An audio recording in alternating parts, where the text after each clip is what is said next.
पहचान की ज्योति जो यीशु मसीह, किसके द्वारा होती है? महिमा कैसे प्रकट होती है?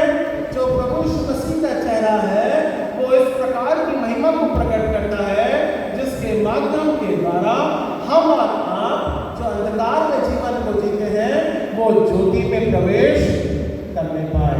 सो परमेश्वर के नाम की महिमा हमको करना क्यों जरूरी है?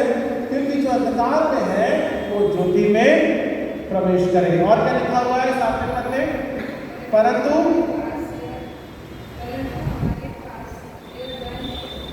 मिट्टी के बर्तन में नहीं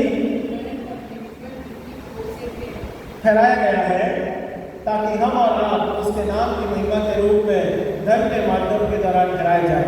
सो परमेश्वर हमको और आपको ये मौका देता है। अभी मिट्टी के बर्तन में क्यों लिखा गया है? धन क्यों लिखा है?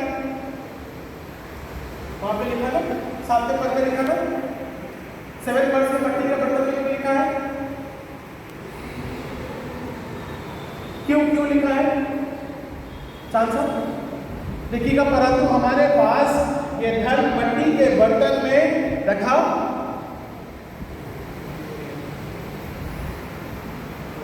क्योंकि वो आसानी से टूट जाता है।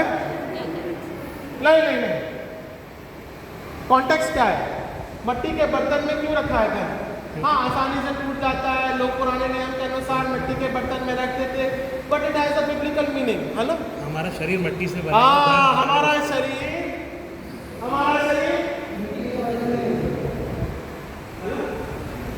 और धन क्या है? हमारा प्रभु यीशु मसीह और अमूल्य, इसका कोई वैल्यू नहीं आती है, बराबर? इसलिए जो धन हमारे पास है मिट्टी के बर्तन में रखा है। मिट्टी का बर्तन हम है, बराबर? मिट्टी का बर्तन हम है और उसमें यीशु मसीह प्रवेश करता है। तो राजा कैसा है? वो राजा हमारा और आपके लिए तो राज्य के रूप में हमको और आपको उद्धार देने के लिए प्रकट करता है। इसीलिए कुरिन्थियों के अध्याय के अनुसार अगर हम पढ़ते हैं जो धन लिखा गया है मिट्टी के बर्तन में वो प्रवेश करता है, इस बात को ठहराता है कि हमारा और आपका जीवन प्रभु यीशु मसीह में उद्धार को प्राप्त करने पाए। इसलिए धन मिट्टी में ठहराया है क्योंकि हम मिट्टी से बने हैं। ठीक है, तो रानी और राजा सब समझ में आ गए। आगे बढ़ो। सर्वंट के बाद आता हूँ। ठीक है, मेरी बात समझ में आई? जितने रानी और राजा लोग हैं समझ में आया? मिट्टी का बर्तन क्या है? है ना? तो वो राजा ऐसा है क्योंकि हमको धनवान बनाता है और जिसको भी गड़ा हुआ धन अगर मिल जाए तो वो असली, है ना? ऐसे कहते हैं मिल जाए, रास्ते चलते रोड मिल जाए तो अलग। You never look back in another, किसका है? अपने को डरना, अपनी जेब में डाले। अलग कई बार हुआ है ऐसा, मैं अपने ऊपर बता रहा हूँ, आपको नहीं पता, मुझे मैं नहीं। ठीक है, सो राजा, वो राजा कैसा है? धनवान राजा है। उसके नाम की महिमा को अपने जीवन से करते रहना बहुत जरूरी है। जो बात हम है मिट्टी के पात्र है, उसके नाम की महिमा को कराना बहुत जरूरी है। ओके, तीसरी और अंतिम बात, मैं ज़्यादा समय नहीं लूँगा। तीसरी और अंतिम बात, मैं ज़्यादा समय नहीं लूँगा। वो राजा कैसा है? वो राजा जो है वो नम्र है, हम्बल किंग, है ना? राजा को नम्र होना बहुत जरूरी है। वो दयावान राजा है, वो अनुग्रहकारी राजा है। बगल गधी और गधी के लाठी के बच्चे के ऊपर वो चढ़ा आता है ना? दूसरे पन्ने में देखा, सामने के गाँव में जाओ, वहाँ पहुँचते ही गधी बनी हुई और उसका साथ बच्चा बन के मिलेगा, उसे खोल करके मेरे पास ले आओ और उस पर वो जब सवार होकर यरूशलेम में प्रवेश करता है। सो गधा जो होता है कैसा होता है? गधा, अच्छा ये बहुत ये बड़ी टेक्निकल बात है, मेरे पास समय है, थोड़ा सा बताता हूँ। क्योंकि उस समय रेगिस्तान का वो जगह जैसी है, वो बड़ी हार्ड है, कठोर है, बड़ा ऊंची नीची चढ़ाई वाला वो स्थान होता है। वहाँ पे कभी प्लेन लाइन आपको नहीं मिलता है, बराबर? या तो ऊँट की सवारी काम आती है या तो गधे की। ठीक है ना? तो गधा कैसा होता है? जितना भी लाद दो, जितना भी कर दो, वो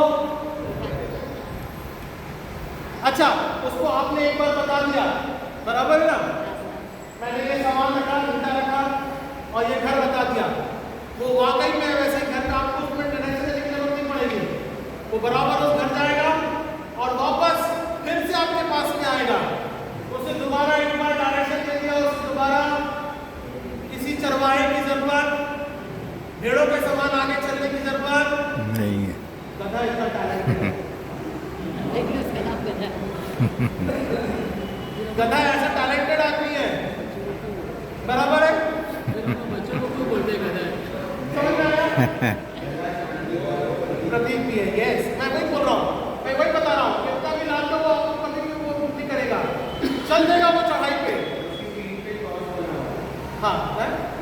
हाँ ठीक, क्रॉस वो धारियाँ बनी। तो हम और आप क्या है? हम और आप प्रभु यीशु मसीह के गधे के रूप में या फिर अपने जीवन के रूप में इस प्रकार से देखते हैं या करते हैं या आगे बढ़ते हैं ताकि उसके नाम की महिमा को हम कर नहीं पाए। So that is the talent, है ना? ही इज अ मी, हमारा राम के लिए वो राजा, शांति का राजा, नम्रता का राजा, गधे के रूप में और अपने जीवन को एक राजा के रूप में प्रकट को नहीं बातें, समान समानता की बातें हैं, है ना? सो वो हमारे राम के लिए उद्धार के जीवन को प्रवेश करता है। एक बार रास्ता दिखा दिया, वो वापस आना जाना करता रहता है। ये ध्यान रखिएगा, ये टैलेंट है। मेरे ख्याल से मैं जहाँ तक समझता हूँ, जिनको नींद आ रही है उनकी नींद खत्म हो गई होगी, ठीक है ना? समझ में आई मेरी बात? मेरी बात समझ में आ रही है कि नहीं आ रही? ओके डन, ठीक है। अरे वाह, आज तो पिंकी आई है, तेरे तरफ से स्पेशल है ना? पहले से नोट कर ले, रेणु सिस्टर की तरफ से स्पेशल लिख लेना, बुकिंग करो। Okay done. सो गधा कैसा है?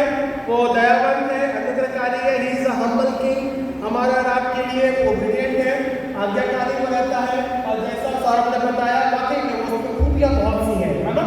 वो हमारा रात के जीवन के लिए वो अनुग्रह के द्वारा वो बलिदानित होता है, क्रूस पर से वो बलिदानित अपने जीवन को करता है ताकि हम और आप उद्धार को प्राप्त कर सके।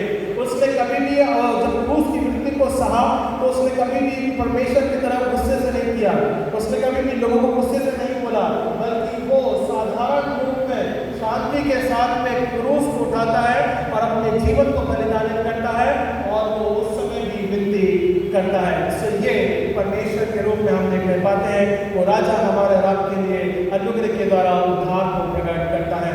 सो तीन बातें हमने देखी, वो राजा हम और आप उसके नाम की महिमा करने पाते हैं, वो राजा यरूशलेम में प्रवेश करता है और वो राजा हमारे लिए नम्र बनता है ताकि उसके नाम की महिमा को हम निरंतर अपने जीवन से करते जाएं। आइए हम प्रार्थना करें। उसके बाद में संडे स्कूल के बच्चे तैयार हैं, आप आ जाओ, जल्दी आ जाओ, बहुत जल्दी से के बाद में संडे स्कूल का प्रोग्राम है। ओके, फिर WSS तैयार रहेगा ऑफरिंग सॉन्ग के लिए और गौरव मंडल परिवार रहेगा। उसके पहले ये बच्चों के प्रोग्राम के बाद में आपका स्पेशल नंबर है, ठीक है? बच्चों के प्रोग्राम के बाद एंड देन WSS का। महान और अनुग्रहकारी पिता परमेश्वर, आपके नाम को हम धन्यवाद देते हैं। पिता तू दया का सागर है, अनुग्रह के द्वारा हमारे आत्मिक अगुवाई करने वाला परमेश्वर है। पिता वो राजा महिमा का राजा है, मैं पिता परमेश्वर आप शांति के राजा हैं। आप हमारे लिए पिता परमेश्वर एक नम्रता के रूप में प्रतीक के तहत द्वारा ठहरे हैं ताकि उसके लहू के बहाने के माध्यम के द्वारा हमारे जीवन का उद्धार हुआ है। सब धन्यवाद देते हैं पिता, अपने पिता से आप विनती करते हैं हमारे लिए ताकि पिता परमेश्वर हमारा जीवन अनुग्रह के द्वारा फलवंत होने पाए। धन्यवाद देते हैं समय के दौरान और होसन्ना हे पिता हमें बचा अनुग्रह के द्वारा आज के जीवन में और सामर्थ्य लेके चले। उद्धारकर्ता प्यारे बेटे प्रभु यीशु मसीह के नाम से मांगते हैं, सुने कबूल कीजिए इस प्रार्थना को।